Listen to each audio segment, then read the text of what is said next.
Now you know with Rob Snow continues on News Radio, the Newsday Panel. It is time for our Newsday Panel. Jordan Paquet is senior consultant at Blue Sky Strategy Group, originally from Prince Edward Island, usually works out of Ottawa, but today is in Florida. Hi, Jordan. Hey, Rob, how are you? Good to Are you you're visiting Mar-a-Lago? You're visiting Mar-a-Lago? Well, I tried to, but then saw Trump was in Washington, so I thought I'd grab as much orange juice as I could before we put the counter tariffs on. Okay. So where are you in Florida? Down at St. Pete's Beach, just outside of Tampa. Area was hit very hard by the hurricane, so I mean, there's still a lot of renovations and cleanup happening from down here. Right. So can you see the Gulf of America where you are? I'm looking out of the window at it right now. I might go take a dive into it here. All right. right after we're done here. Look, I don't mean to interrupt your winter getaway, but thank you so much for the time. Really appreciate it today. Oh, it's a pleasure. Kris Sims is with us, the Alberta director of the Canadian Taxpayers Federation, former journalist, colleague of mine, staffer on Parliament Hill. How are you? I'm good, but I'm not in Florida, and now I'm wondering, are they going to have to go back and change all those country songs about the Gulf of Mexico? What are they doing? What does Jimmy Buffett do now? Yeah, okay. Where are you, Kris? I'm in snowy Lethbridge, and not Lethbridge. in Florida. It does not resemble Florida at all, I suspect. No palm Lethbridge, trees here. No. Maybe the politics are pretty similar, actually, but no palm trees. Let's jump right into things here. Jordan, let's start with you. Pick your brain. What do you think about what is known so far about the contenders to replace Justin Trudeau as leader of the Liberal Party? And in particular, I'd like to get your take on Dominic LeBlanc's decision to stay out of it while others try to convince him to stay in it. What do you think? Sure. I think with Mr. LeBlanc, I mean, he's made his decision, it seems like. I doubt that's going to change at this point. I think a lot of Liberals sort of see him as perhaps a leader inside a caucus. But at the end of the day, if you put a name like LeBlanc or anybody in the current cabinet forward, they have the baggage of being attached to this Trudeau government, having voted for its policies, having advanced the unpopular policies over the last number of years. So it really gives no advantage to anybody beyond that. Now, I will say on just the general sense of it, I was quite surprised to see that I don't even believe the Liberal executive has met yet. I believe they're meeting today to actually start. They're meeting today, yeah, meeting today. Yeah. So, I mean, I think you'll start to see more names obviously come forward into the weekend. I think obviously lots of calls are being made to scoop up some of the key organizers around the country. But we're still a few days away from seeing who's all going to dive in. Okay. Well, what do you think about what you're hearing so far about, names, people who are in, people who might be in, people who are not in? Kris, what do you think? I was a little surprised to hear that Mr. LeBlanc isn't throwing his hat in because he's quite popular. However, then you got to start thinking about strategy. If you want to be the Liberal leader when things are good, do you really want to jump in right now? So I think it's pretty smart on his part to keep his cards close at this point. He's also just a very friendly person, and I think he gets along well with people, which is the one smart move I can say this government has made is sending him down to Washington to try to smooth things out with President Trump. He's a good talker, friendly, kind of a man's man. So I would pick him to go do that for the Liberals too. As far as the leadership contenders go, we're hearing all sorts of names, including out west here with former BC Premier Christy Clark. I wanted to ask you about that, Kris. I mean, you lived in British Columbia. You were born and raised in British Columbia. You were there when Christy Clark was the Premier of British Columbia of the now defunct Liberal Party of British Columbia. What kind of liberal is Christy Clark? Some people look. Some of the establishment liberals in Ottawa are already trying to stick a knife in her. Jean-Yves Duclos, for example, was saying yesterday, well, the leader of the Liberal Party absolutely has to be bilingual, has to speak French, and has to understand Quebec issues. I mean, that's not Christy Clark, in my opinion. But she's an outsider. In fact, that she's not a Trudeau liberal. So what kind of liberal is she? She's kind of a weird chimera of a BC liberal. And so I don't know her personally, but she's obviously a smart person and a quick study. She has been taking intensive French lessons. Yeah, So that's been going on for quite some time out here, out west, over on the other side of the Rockies.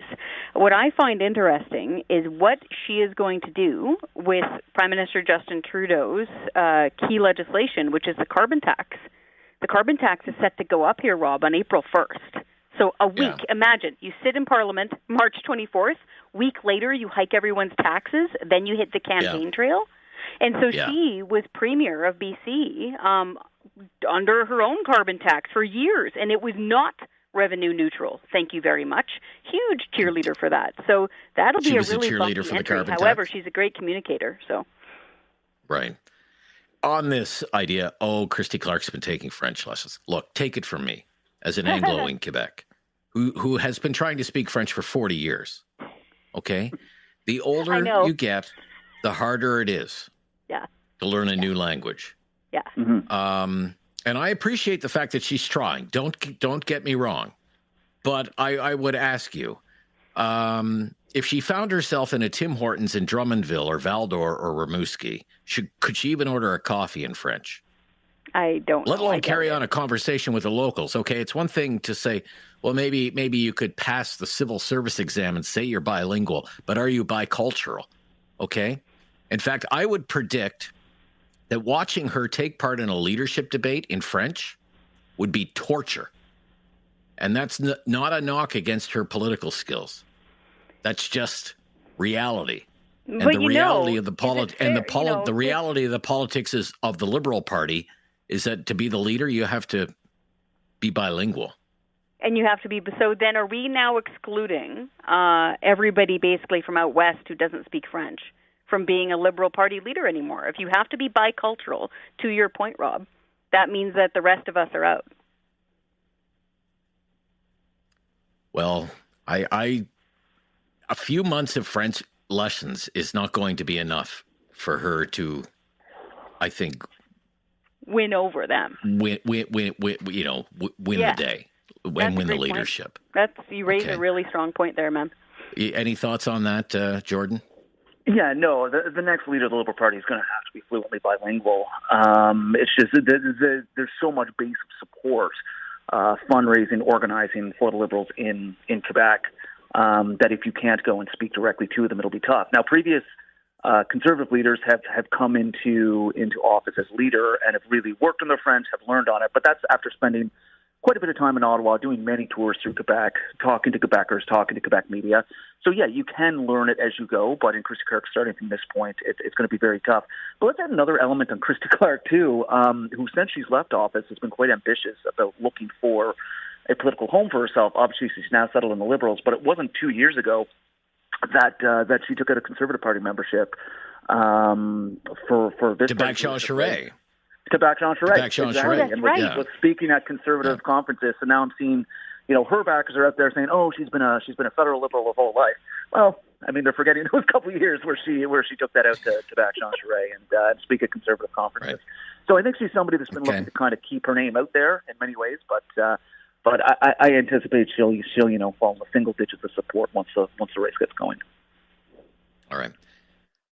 When we come back, I have to ask Kris Sims, Alberta Director, Canadian Taxpayers Federation, about what we're hearing from some Liberal MPs about the carbon tax. Kris mentioned the carbon tax going up April 1st.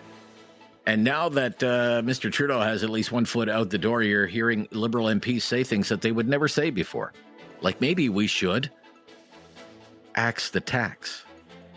When we come back, this is our Newsday panel. I'm Rob Snow, News Radio. Now you know with Rob Snow continues on News Radio. Here with Kris Sims, the Alberta Director of the Canadian Taxpayers Federation, Jordan Paquet. We are jealous of Jordan today. He's in St. Pete's Beach in Florida today, Senior Consultant, Blue Sky Strategy Group. But Kris, look, you've been in this setting before when you were up on Parliament Hill. The politicians are there and the members of the press gallery are surrounding the politicians and trying to get their scoops and trying to get their sound bites. And yesterday there was this meeting of the Liberal caucus, 6-hour meeting, and they're cornering Liberal MPs, asking about the rules of the Liberal leadership race and what the next Liberal leader has to do, what some of the policies should be. And for example, here's Kevin Lamoureux, who's been doing a lot of heavy lifting on the floor of the House of Commons, defending any number of Liberal policies, like the carbon tax, saying perhaps the next Liberal leader might want to rethink the carbon tax. Let's listen to this. There's a lot of resistance to the carbon tax. I think that at the very least, we need to, check with Canadians on that particular issue. And if there's a leadership candidate that's thinking about it, I'm not necessarily going to discourage it. I think that we have to put everything on the table. If we fail at demonstrating to Canadians that we cannot be that venue for change, we will not be in government come summertime. Isn't that interesting? It's amazing what facing political oblivion will do to people's long-held beliefs. Kris Sims, what do you think about that? Could you see the Liberals backtracking on something like the carbon tax? Oh, yeah. I'm surprised that they haven't done it this week. Wow. Anyone who wants to be the next Liberal leader and doesn't want to commit political suicide should say, this is my name and I'm scrapping the carbon tax. It should be those two things out of their face first. Because we just did a poll last year, I think it was, Rob, just before the last carbon tax hike. 70% of Canadians were opposed to that carbon tax hike. 70%. And now look at this fun timeline. You were right. Yesterday would have been so much fun. I kind of missed it. So imagine being back in those scrums. So imagine this. You just go through a whirlwind leadership. Boom. You are the Liberal leader and, the de facto prime minister. You're sitting in Parliament as of March 24th. A week later, you hike people's taxes. Then you go on the campaign trail. Knock, knock. Who's there? Carbon tax hike. Can I have your vote? Good luck. Good luck. Yeah, the timing is terrible. It really is. What do you think, Jordan? Could you see the Liberals actually ever backtracking on the carbon tax? Could a new leader of the Liberal Party axe the tax? Oh, yeah. Just wait for the flip-flops over the next few weeks. It's going to be... You think so? You think so, really? To watch. Absolutely. No, somebody will. I mean, listen to Kevin Lamoureux, who literally has just, for the last number of years, sputtered off every single government talking point, yet not having gotten into cabinet himself. Now he's even talking about, okay, well, let's go ask Canadians about it. Well, I think the best way to do that Let's go ask Canadians what they think about the carbon tax. As though a 27-point lead for the guy who says axe the tax isn't evidence enough about how people feel about the carbon tax. Yeah, then why didn't they have an election if they were so, held up on the idea? Right. But yeah, you're going to see them twisting themselves in knots trying to run away from certain points of the Trudeau record. But what the Conservatives are going to do, quite rightly, is point out that every single one of these people, if provided they're in the Liberal caucus, and including Mark Carney, who's been advising from the outside, have backed this policy, have backed increasing the tax when it comes in April, as Kris mentioned. So no, they're going to twist themselves into pretzels over trying to get away from certain things. I do see them completely backing away on some of these policies, or attempting to. But I think Conservatives will do the job of making it stick in Canadians' minds that it's not really anything new at all. Okay. When we come back, we will talk about Danielle Smith, the Alberta Premier, who will be attending Donald Trump's inauguration, spending a few days, as a matter of fact, in Washington. I believe she said 5 days in Washington, D.C., making the Canadian pitch. It's really been Danielle Smith and Doug Ford, kind of a tag team, on making Canada's pitch on tariffs and economic cooperation and energy partnership, all of these things. But some people question whether Danielle Smith should really be going to Donald Trump's inauguration. We'll talk about that when we come back. Newsday panel on News Radio. There is no question Rob won't get answered. Now you know with Rob Snow continues on News Radio. It's our Newsday panel with Jordan Paquet of Blue Sky Strategy Group and Kris Sims, the Alberta Director of the Canadian Taxpayers Federation. So since you're out there in God's country, Lethbridge, what do you think of Alberta Premier Danielle Smith attending Donald Trump's inauguration, Kris? Well, frankly, somebody has to. And right now, Ottawa looks like a hornet's nest that's been kicked too many times. People are pretty busy. So I think it's smart for Premier Danielle Smith to go down there represent Albertans, try to get our interest across, hopefully represent more of the rest of Canada as well. The one, of course, thing is keep your expenses in line. Don't be staying at a $6,000 per night hotel room like Prime Minister Trudeau did when he went to the UK for the Queen's funeral.